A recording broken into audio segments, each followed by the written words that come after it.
bilge is full of diesel.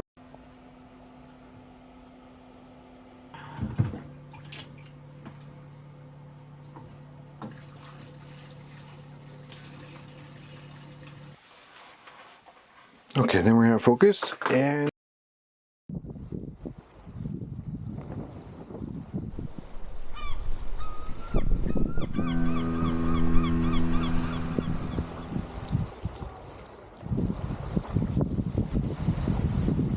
oh, the joy of owning an old boat. The last couple of 3 or 4 weeks, I have been noticing a kind of distinctive diesel smell in the boat, and I didn't think much of it because I did see a small puddle of diesel underneath the engine, and I've had trouble with diesel leaking through the primary diesel filter. But last night the weather changed and it started raining, and I went down to check on the boat to see if there was any water. And yes, there was a little bit of water in the boat, but yeah, it was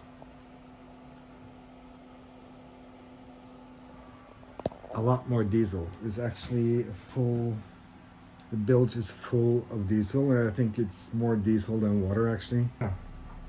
On the bright side, I'm gonna do all the new hoses for the diesel anyway, so then it's a lot easier when the diesel tank is empty. So always look on the bright side, life. Always look on the bright side of life, right? Jeez, that was hard.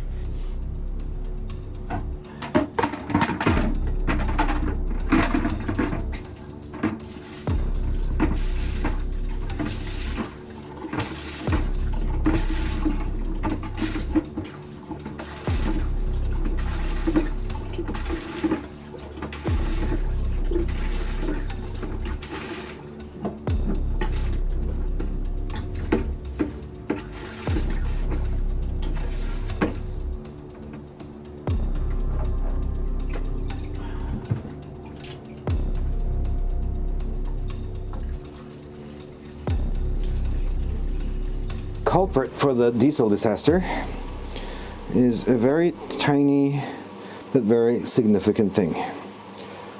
If you can see right here, that is where the diesel filter is, and between the screw and the actual intake there's a small copper washer. Well, when the boat was on the hard, I had to redo some of this, but I didn't have any new copper washers, so I just used the old one, which is a very bad idea because, of course, copper is a very soft metal, and that's why it's there as a seal. But when you reuse it, it's really hard to get it completely sealed again. So because of that little thing, about 40 liters of diesel managed to leak out and down into the bilge. So yeah, but the good thing is that I'm going to redo all of this. I bought a new Racor filter that I'm going to start fitting now, and so I'm going to take all of this out anyway and redo it. And now the tank is empty because it was all in the bilge. So yeah, that makes the work a little bit easier, so that's good. So yeah, that's my project right now. I've cleaned up the engine just a little bit. I'm going to clean it up a little bit more when I take the starter off, because I'm going to take the starter off when I adjust the valves when I put the head back on, but I'm going to wait to do that until I've actually have the head ready, and then I might brush it up with a little bit of paint here and there when needed. So right now my project is to fit the new Racor filter and connect everything so that's all sealed and ready to go. The thing is, I have to move, there's a plate that's supposed to go right here, but because of the freshwater sort of rebuild kit, I actually have to move that plate just a little bit further back, and then I have to actually build a new like lid for the engine box to cover it all up. So that'll also be a project. So one thing leads to another. But yeah, let's get started on that, and then we'll take it as it goes, I guess. I'm going to replace the old oil filter with a brand new Racor filter, and instead of the connections that needs the copper washers as sealers, I'm going to use like small, like, it's called nipples in English.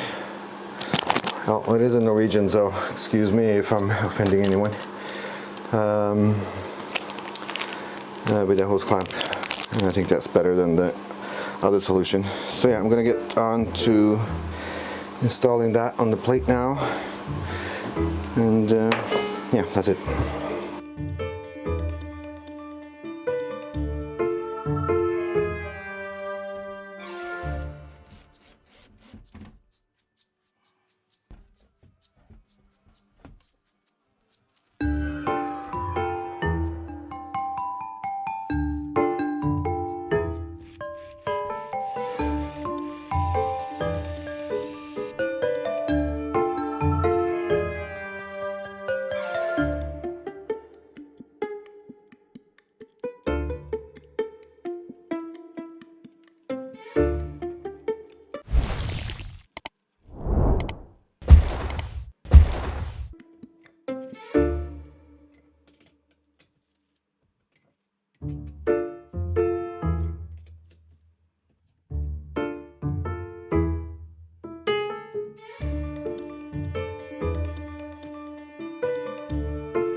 Focus, there we go.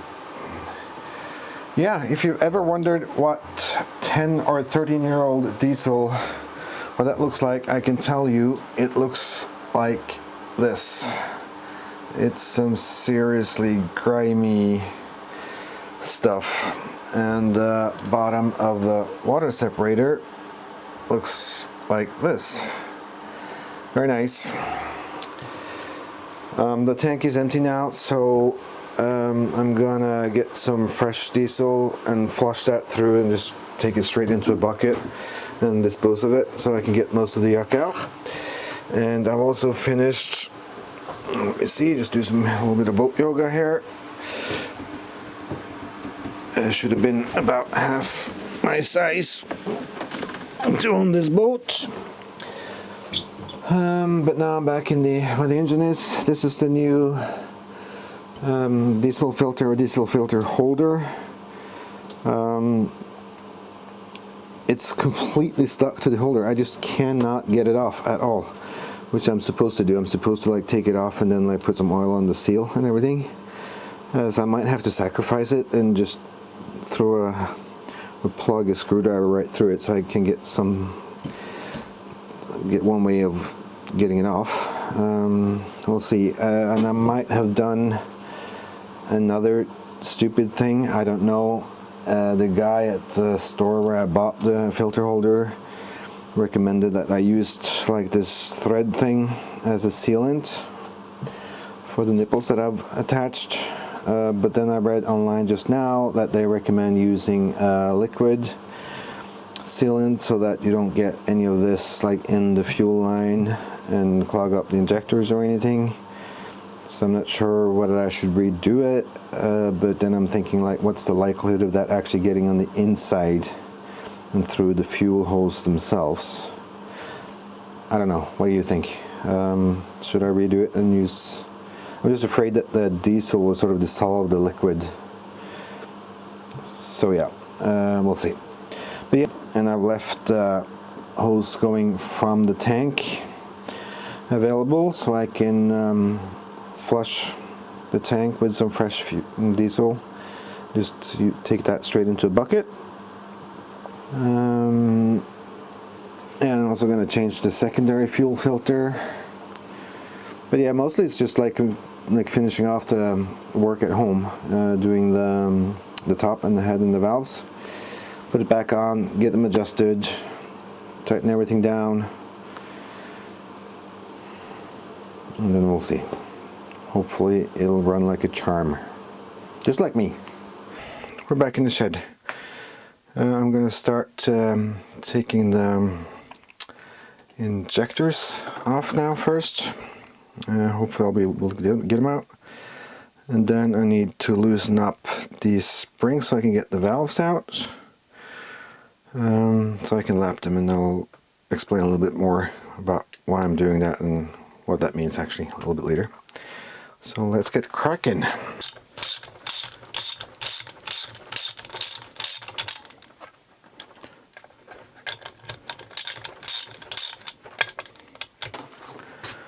Okay, so then these injectors are, oh, that was very easy.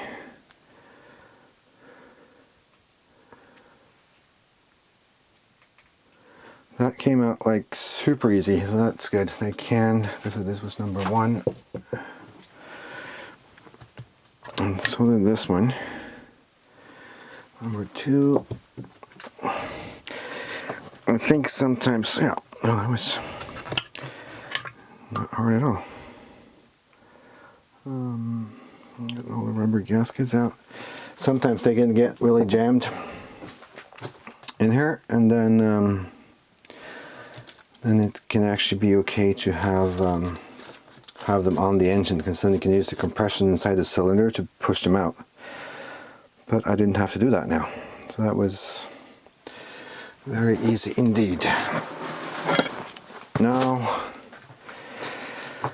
I need to get these springs off. I mean, you can just barely touch them a little bit with your fingers, and there's a little split pin or little ring there that you pull out, so you can pull the whole spring out. I don't have a tool for that. You can buy a tool that like compresses the spring together, but that's not something I have, so I need to figure out something clever to do. So I'll get right back when I've figured out something smart. That could take a while. This is my tool.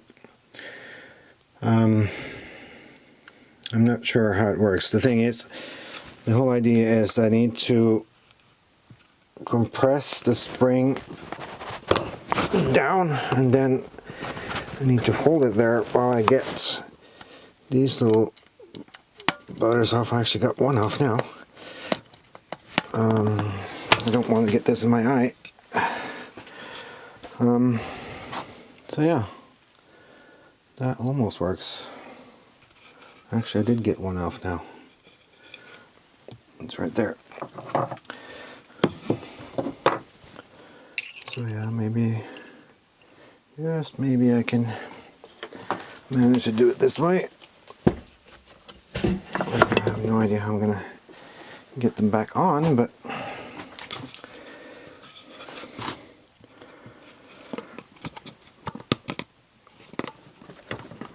that was crashing there.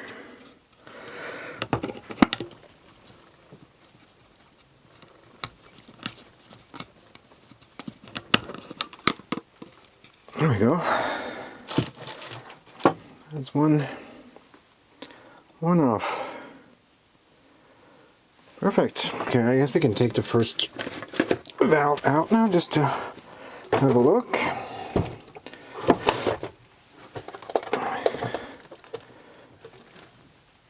I think. There we go. Oh yeah. Alright, I'm going to take the camera around. You see there's a lot of corrosion, or not a lot of corrosion, but it's supposed to be super shiny right here. So that there's a good seal between the edge of the valve and the valve seat. And it does not look like there is now, so that's why I'm going to put some paste on, and then I'm going to grind it down so it gets even surface. That's why I'm taking these out. Alright, I have to take the other valves out now and see if I can make that happen.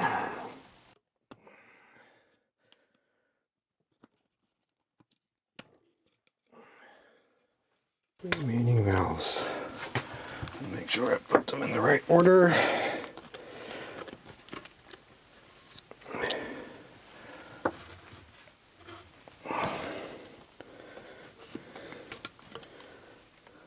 Some of these are really grimy, so I think this will make a huge difference actually. You get them all lapped. Okay, now I need to remember to take off the little thingies here so I don't lose them. That was that one. Now we have all the valves out, and you can see there's nothing shiny about these, so I don't think the compression's been that good because of that actually. So yeah, then we can start lapping them. Wonder if I'm going to take this up one off right away, and I can take it off and spray paint it. I might do that. Alright, so here's the valve, here's the valve seat, and then I have, oh, that was the fun one, and then I have some grinding compound or valve paste which I put onto the valve seat. I put the valve that belongs right here. This is its home. Put it down. Then I take this little suction cup thing right there, and I twist and turn. Of course, now I didn't get much. Right now it's full of. Well, that didn't work too well. No.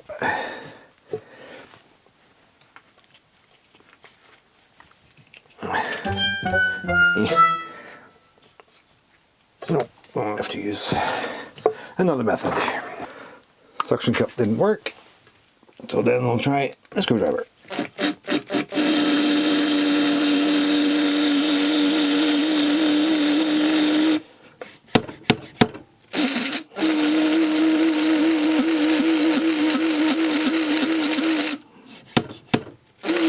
I'm not applying a whole lot of pressure on it. I don't think you're supposed to.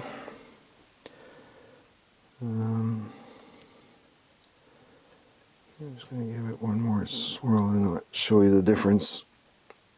I'm going to do more. I'm not done yet, but I just wanted to show you the difference. If it's really hard to see, I guess you can see that it's a lot more shiny now on the autofocus focus. There we go.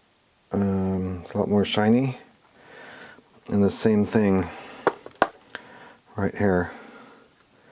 Now we get like a shine, it means it's a lot smoother, and then when the valve is in this position, it gets a lot more, there's no air coming in or out as the combustion happens between the diesel and the air when the compression is at the max.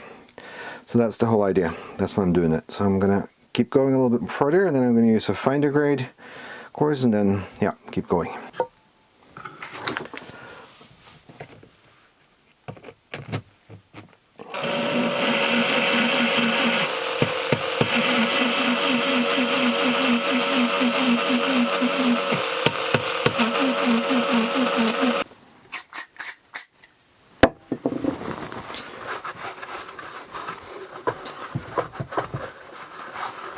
And I've done one round on all the valves.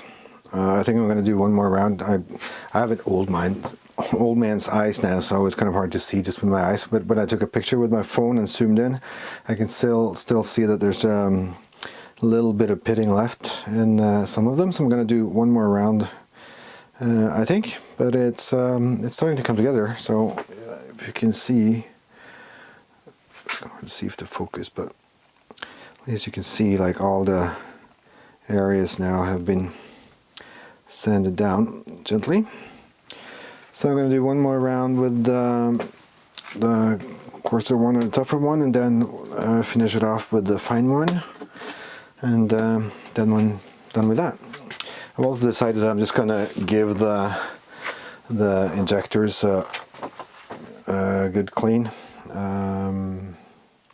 I don't really have any reason to believe that there's anything wrong with them, so I'm just going to clean them up and put them back in, and then if needed I can always take them out again and go to the shop and get them serviced or checked at least. So yeah, but now I'm going to go make myself some dinner. I'm hungry. I'm hangry.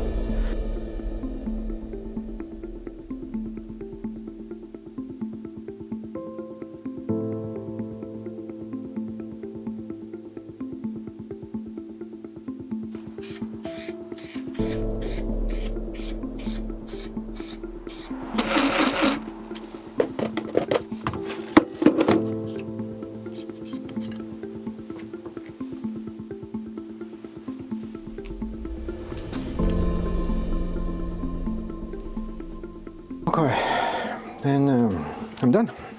Okay. I can see if I can get a decent picture here. There you go. Now you can actually see like how shiny it is at the valve seat. So that should provide a decent seal, I think.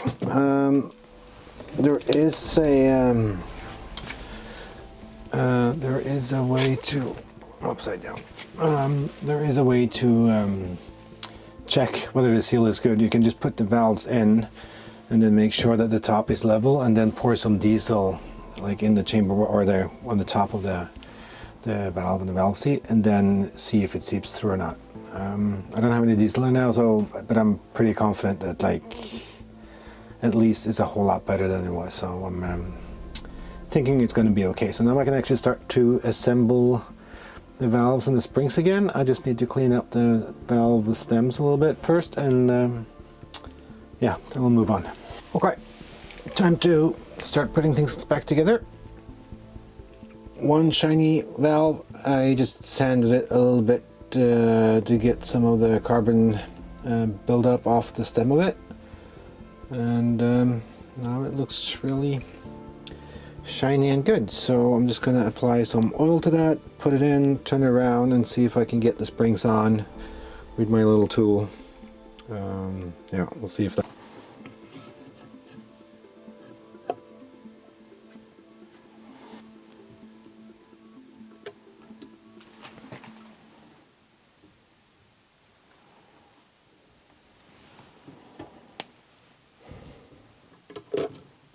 I'm not sure if I can make you see what I'm doing right now, because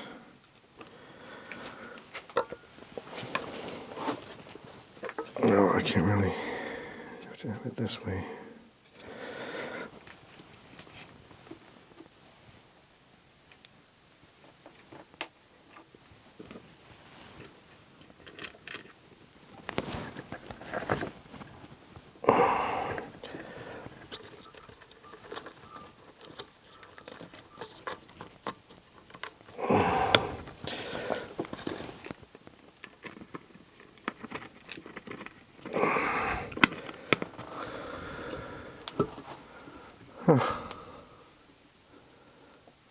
I did it. All right, there we are. They're all back in. 1, 2, 3, 4, 5, 6. So that was the whole job of actually lapping the valves. That wasn't too bad. Fairly easy job, really. Like I've said before, I'm really not that into engines, but this one was fairly easy. Now I need to wait and get the injectors back in, and I need, before I can put them back in, I need to get these very thin copper washers somewhere. The disadvantage of having an old engine is that spare parts are hard to come by, and I haven't found any place to order those, so I have to just go buy a marine workshop manual like Volvo Penta or something and ask if they have something that can fit. It's very thin and quite large, so it's not really something I can find everywhere, but I'm sure I'll be able to source one someplace, and then as soon as I have that, and I can put the injectors back in, and then I can put it back on the engine. So good times. So I've also repainted resprayed the exhaust manifold with a fresh paint or layer of Yanmar paint. So that's nice. It looks a little bit nicer. I'm still a little bit baffled about the salt crystals that I found on the cylinder head. The engine is originally a seawater cooled engine, but it's been rebuilt to be freshwater, so there's only coolant running through the engine as it is now, and they have been for many years. So that can't be the cause. Like if it hadn't been rebuilt for freshwater, then it could be, the natural cause could be like the head gasket was blown or some leak somewhere leading into the engine, but that can't be the case because there's no seawater going through the engine block whatsoever. So the only explanation I can find is that it comes through the exhaust or the mixing elbow, like at the end where the exhaust manifold is, and the exhaust comes out, and then also the water going back into the sea that's been cooling the heat exchanger with the coolant is mixed with that exhaust and then goes out and through the exhaust into the water. That can be a cause for leak if the elbow or the mixing elbow is old and rusty, but this one is brand new, so that can't be the case either. It should be like fine. But I do see that the muffler or water lock is not that far below the engine, so I'm guessing actually it might be sputtering a little bit of seawater back. So I'm going to look into that. I might have to replace, or might do it anyway. I don't know if I have to, but I might replace the water lock and muffler behind the engine where the exhaust is, just to be on the sure side, because that's the only place I can understand where the salt is coming from. Or I assume it was salt. It looked like salt crystals. I didn't taste it. I just had dinner, so I didn't have any appetite for that, but I assume it's salt because what else can it be? So that means that there's maybe coming in a little bit of seawater through the exhaust and back into the engine, which is not good at all. That can be catastrophic if it's too much, of course. So yeah, I have to look into that too, just to be on the safe side.